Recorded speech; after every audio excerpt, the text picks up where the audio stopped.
The people who help out on our farm are considered family just because there's been people who have been helping us out on this farm that have been here before I was even born.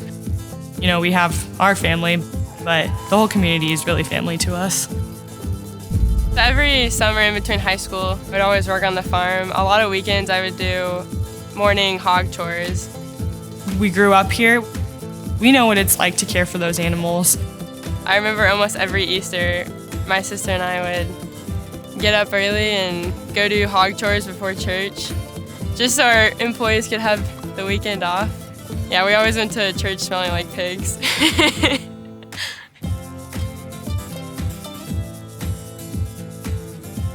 My sister's very serious. I think everything's funny. We have 2 little brothers, so they're constantly calling us Sassy because we boss them around. My dad used to always joke around, oh, there's the Sassy Sisters. My sister came to me when I was a sophomore in high school. She was in college at the time, and she's like, I want to start a business with you. It doesn't matter if you're completely ready for it, you just have to jump in.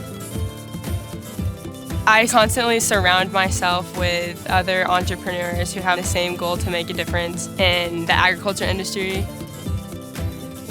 People were constantly asking my parents for local pork. They know that they live right next to a hog farm, and they're like, we have to go to the grocery store and we don't even know if it's yours.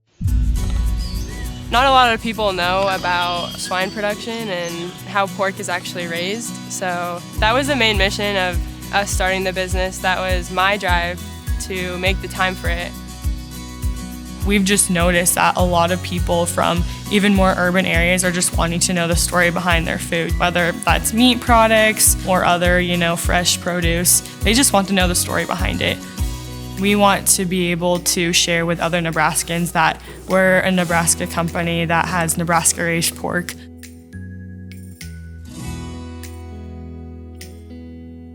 We started this business about 2 years ago. Mekenzie came to me and she's like, we need to call it Sassy Sisters Swine. And I said, I don't like that name. We're not doing that. But I think we argued about it for about 3 or 4 months and she got her way. So here we are, but we do a really good job of communicating. I think that's the most important thing, especially when you're in business with your family. Mekenzie and I work together really well, and I'm super thankful to have her as a sister. I wouldn't want to start a business with anybody else, so it's been good.